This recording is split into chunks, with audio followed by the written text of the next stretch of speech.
Delhi NCR के कई स्कूलों में ईमेल बम थ्रेट को लेकर हड़कंप मच गया, जिस कारण दिल्ली में जगह जगह सड़कों पर जाम की स्थिति देखने को मिली।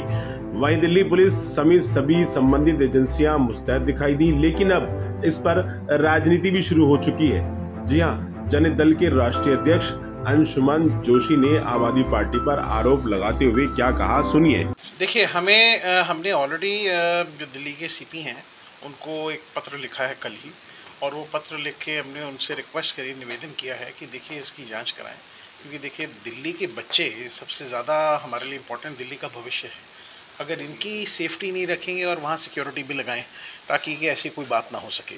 हमें इस बात में पूरी संभावना लगती है कि ये काम और किसी का नहीं, ये आम आदमी पार्टी का ही है। आम आदमनी पार्टी के ही लोगों ने ये काम किया है, क्योंकि इन लोगों की सबसे बड़ी प्रॉब्लम ये है कि इन लोगों का मुद्दा 2 दिन पहले अभी हाई कोर्ट में जस्टिस मनमोहन जी ने एक आदेश देते हुए एक टिप्पणी करी थी, और वो रिकॉर्डेड है टिप्पणी। उस टिप्पणी में ये कहा गया था कि दिल्ली के जो बच्चे हैं एमसीडी स्कूल्स के अंदर, वहाँ पे कोई उनको किताबें नहीं मिल रही, कोई कॉपियाँ नहीं मिल रही, उनको वहाँ पे कोई यूनिफॉर्म नहीं मिल रही। तो दिल्ली का जो आपका एजुकेशन मॉडल है वो तो बिल्कुल फेल है, और इन लोगों को सिर्फ पावर चाहिए, इसीलिए इनको पावर नहीं मिलती।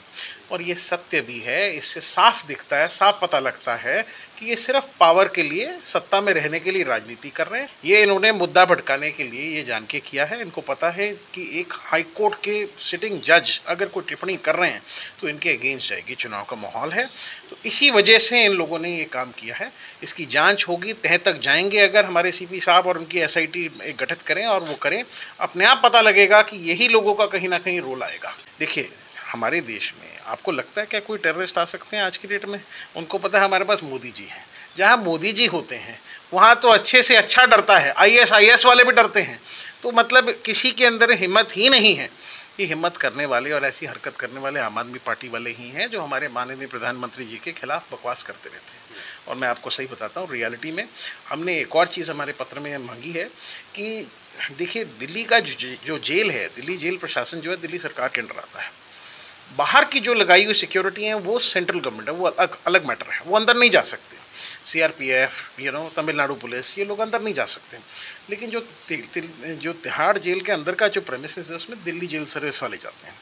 दिल्ली जेल सर्विस वालों की अगर आप बात करोगे, वो दिल्ली सरकार का पार्ट है, तनख्वाह उनको दिल्ली सरकार से मिलती है, और दिल्ली सरकार का मुख्यमंत्री जेल में है। आप मुझे ये बताइए, जब सुब्रत और रॉय जब जेल में गए, उन्होंने परमिशन मांगी, मुझे कॉन्फ्रेंस रूम चाहिए, ये चाहिए, वो चाहिए, उनको कोर्ट ने दिया भी, क्योंकि उनको प्रॉपर्टीज बेच के जैसे भी करके वो पैसा इकट्ठा करके कोर्ट में जमा करना था। लेकिन अरविंद केजरीवाल जी ने ऐसी कोई डिमांड नहीं रखी, क्योंकि उनको सभी सुविधाएं मिल रही हैं। कि सबसे बड़ा इशू आज की डेट में यही है, इन्होंने सिर्फ मुद्दा भटकाने की राजनीति करनी है। भ्रष्टाचार के आरोपों के अंदर ये जेल में है। कोई भगत सिंह जी बनने की कोशिश करते हैं लेकिन बन नहीं सकते। ये कहते हैं ना, इन्होंने कैंपेन शुरू किया, जेल का क्या कहते हैं, जेल जाने का जो जवाब है वो वोट से देंगे। मैं आपसे पूछना चाहता हूँ कि दिल्ली में कौन ऐसे लोग हैं जो इनको वोट देंगे, वो भी भ्रष्टाचार करने के लिए? भ्रष्टाचार ही जरूर दे सकते हैं, दिल्ली की जनता तो नहीं देगी। 11 साल दिल्ली के अंदर कोई काम नहीं हुआ। दिल्ली के स्कूलों की हालत ख़राब है।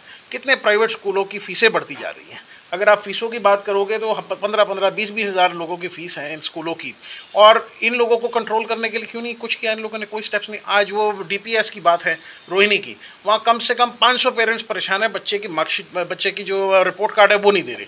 क्यों? क्या मौलिक अधिकार नहीं है आपका? एजुकेशन तो फ्री होनी चाहिए।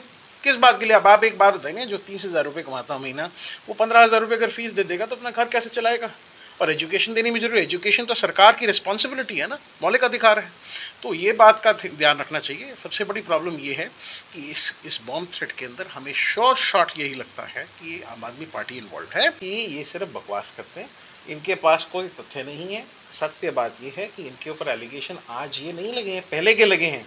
लेकिन उन एलिगेशन के जब लोगों ने विटनेस रिकॉर्ड किया, के कविता जो बीआरएस की हैं लीडर, उन्होंने जब अपना विटनेस रिकॉर्ड किया और ये प्रूफ उनको दिया, ये कहते हुए कि हाँ केजरीवाल जी ने ये 100 करोड़ रुपए नहीं होगा ना, इनके 18 एमएलएज पूरी तरह से लिप्त हैं भ्रष्टाचार में। क्यों है लिप्त? कहीं ना कहीं इन्होंने उनको पूरा सहयोग किया होगा।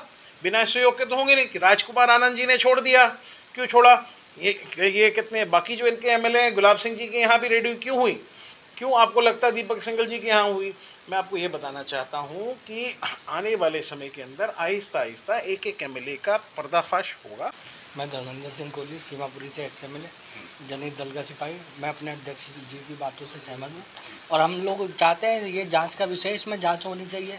देखिए, कोर्ट की भी टिप्पणी आई थी कि अगर कोई लाइव अपने प्रचार के लिए वीडियो कॉन्फ्रेंसिंग मांगे तो वो दाऊद भी कल को चुनाव लड़ने लगेगा तो वो भी इस तरीके की बात करेगा। तो इसका जांच का विषय, इस पर बिल्कुल जांच होनी चाहिए। ये बहुत गंभीर विषय, इस पर अंदर तक जांच होनी चाहिए। अपना परिचय दे देता हूँ। मेरा नाम अशोक कुमार चौहान है, पूर्व विधायक हूँ दिल्ली से, मैं अम्बेडकर नगर से, और जनहित दिल में राष्ट्रीय महासचिव मेरा पद है।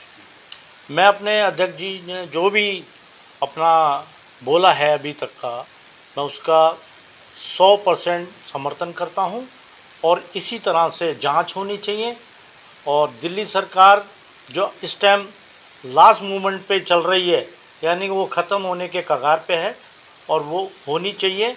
ऐसी पार्टी का यहाँ पे कोई पब्लिक चाहेगी भी नहीं। जो जिन पब्लिक ने उनको वोट दिया बड़े, उससे आज वही पार्टी भ्रष्टाचार में लिप्त है, तो ऐसी भ्रष्टाचार पार्टी का दिल्ली में कोई भी समर्थन नहीं करेगा।